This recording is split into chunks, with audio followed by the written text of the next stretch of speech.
নমস্কার বন্ধুরা, সম্পাস রান্নাঘরে আপনাদের সকলকে স্বাগত।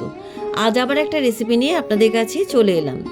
আজকে আমি আপনাদের কাছে আম কাসুন্দি ট্যাংরা মাছের ঝাল রেসিপি শেয়ার করছি, তাই ভিডিওটা স্কিপ না করে পুরো রেসিপিটা দেখার অনুরোধ রইল। রেসিপিটা ভালো লাগলে আমাকে কমেন্ট বক্সে কমেন্ট করে জানাবেন, ভালো লাগলে লাইক বাটনটা প্রেস করে দেবেন, আর আপনাদের বন্ধুদের মধ্যে আমার ভিডিওটাকে শেয়ার করে দেবেন।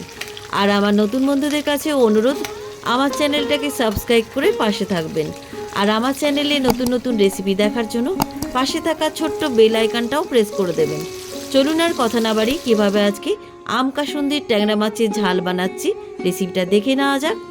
আম কাসুন্দি ট্যাংরা মাছের ঝাল বানানোর জন্য আমি এখানে 4 পিস ডিমওয়ালা ট্যাংরা নিয়েছি। দেখুন মাছগুলোর পেটে একদম ডিম ভর্তি। এমন নয় যে ডিমওয়ালা ট্যাংরাই নিতে হবে, ডিম ছাড়াও ট্যাংরা মাছ দিয়ে এই রেসিপিটা বানাতে পারেন। মাছগুলো আগে থেকে ভালো করে ধুয়ে রেখেছি। এবার মাছের মধ্যে লবণ, হলুদ গুঁড়ো আর 1 চামচ সর্ষের তেল দিয়ে মাছের মধ্যে খুব ভালো করে মাখিয়ে নিচ্ছি।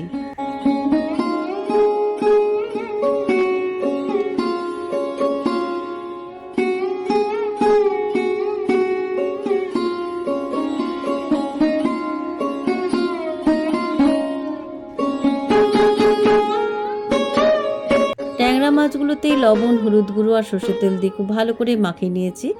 এবারে মাছের পাত্রটাকে সাইডে রেখে দিয়ে এবার একটা মশলা তৈরি করে নেব। মশলা তৈরি করার জন্য মিক্সির ছোট জারটা নিয়ে নিলাম।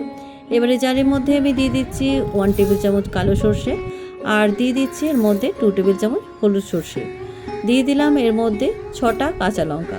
কাঁচা লঙ্কার ঝালটা আপনাদের স্বাদ অনুযায়ী দেবেন। অল্প একটু লবণ দিয়ে দিলাম যাতে সর্ষেটা তেতো না হয়। এবার আমি অল্প জল দিয়ে মশলাটাকে মিহি করে বেটে নিয়ে আসছি। মিক্সিতে আমার মশলাটা মিহি করে বাটা হয়ে গেছে। এবার এই বাটা মশলাটা একটা বাটির মধ্যে ঢেলে রাখছি। এবার এই মশলার বাটিটাকে সাইডে রেখে দিয়ে এবার আমি একটা কাঁচা আম কেটে নিয়েছি। আমি একটা মিডিয়াম সাইজের কাঁচা আম নিয়েছি, তবে আমটা পুরোটা লাগবে না, অর্ধেকটা আমি কেটে নেব। আমের খোসাটা ছাড়িয়ে আমি অর্ধেকটা আম পাতলা পাতলা করে কেটে নিচ্ছি।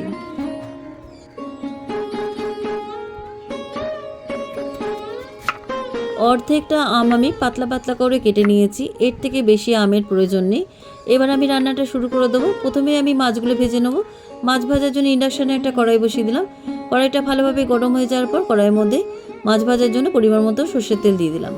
তেলটা ভালোভাবে গরম হয়ে গেছে। এবার এই তেলের মধ্যে লবণ, হলুদ আর সর্ষের তেল মাখানো ম্যারিনেট করা মাছগুলো ছেড়ে দিচ্ছি।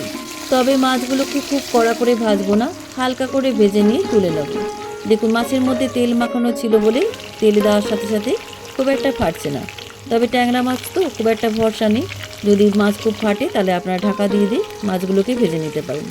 মাছের একটা পিঠ হালকা করে ভাজা হয়ে গেছে। এবারে উল্টো পিঠটাও আমি ভেজে নিচ্ছি।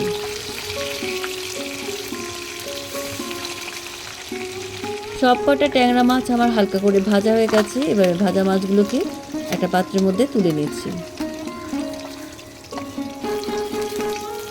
কড়াইয়ের থেকে সব কটা মাছ ভাজা আমি তুলে নিলাম।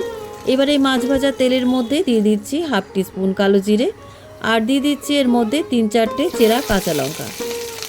কালো জিরে আর কাঁচা লঙ্কাটা তেলের মধ্যে একটু ভেজে নিচ্ছি। কালো জিরে আর কাঁচা লঙ্কাটা একটু ভাজা ভাজা হয়ে আসার পর আমি এর মধ্যে আগে থেকে পাতলা করে কেটে রাখা আমের টুকরোগুলো দিয়ে দিলাম। আমের টুকরোগুলো এই তেলের মধ্যে 1 মিনিট ভেজে নিই। আমের টুকরোগুলো একটু ভাজা ভাজা হয়ে আসার পর আমি এর মধ্যে মিক্সিতে বেটে রাখা সর্ষে কাঁচা লঙ্কা বাটাটা দিয়ে দিলাম। অল্প একটু মশলার বাটিতে জল ধুয়ে দিয়ে দিলাম। এবার সমস্ত উপকরণের মধ্যে সর্ষে কাঁচা লঙ্কা বাটাটা ভালো করে মিশিয়ে দিচ্ছি। সমস্ত উপকরণের মধ্যে সর্ষে কাঁচা লঙ্কা বাটাটা ভালো করে মিশিয়ে দেওয়ার পর আমি এর মধ্যে দিয়ে দিচ্ছি 1/2 টিস্পুন হলুদ গুঁড়ো, আর রঙের জন্য এর মধ্যে দিয়ে দিচ্ছি 1 টিস্পুন কাশ্মীরি লঙ্কার গুঁড়ো। এবার আমি এর মধ্যে দিয়ে দিচ্ছি স্বাদ অনুযায়ী লবণ, আর স্বাদটা ব্যালেন্স রাখার জন্য আমি এর মধ্যে দিয়ে দিচ্ছি 1 টিস্পুন চিনি। এবার সমস্ত গুঁড়ো মশলাগুলো ভালো করে মিশিয়ে আমি কষিয়ে নিচ্ছি। মশলাটা আমার খুব ভালোভাবে কষানো হয়ে গেছে। দেখুন মশলা থেকে তেল ছেড়ে দিয়েছে। এবার আমি এর মধ্যে দিয়ে দিচ্ছি পরিমাণ মতন জল।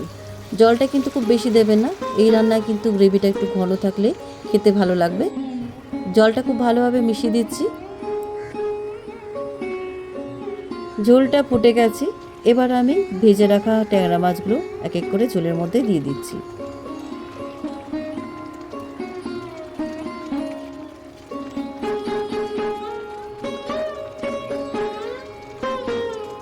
এবার এই গ্রেভির মধ্যে ট্যাংরা মাছগুলো একটু উল্টে পাল্টে দিচ্ছি যাতে উল্টো পিঠটা ভালো করে সেদ্ধ হয়ে যায়।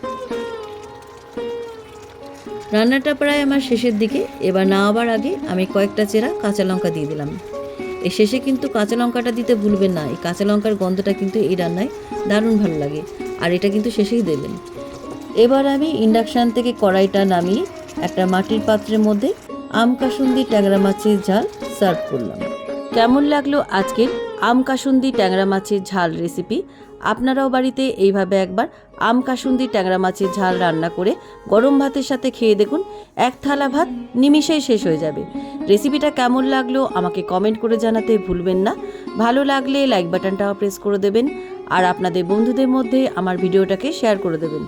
আর আমার নতুন বন্ধুদের কাছে অনুরোধ, আমার চ্যানেলটাকে সাবস্ক্রাইব করে পাশে থাকবেন। আর আমার চ্যানেলে নতুন নতুন রেসিপি দেখার জন্য পাশে থাকা ছোট্ট বেল আইকনটাও প্রেস করে দেবেন। আজ তাহলে চলি, আবার একটা নতুন দিনে নতুন রেসিপি নিয়ে আপনাদের কাছে চলে আসব। সবাই ভালো থাকবেন, সুস্থ থাকবেন। ধন্যবাদ।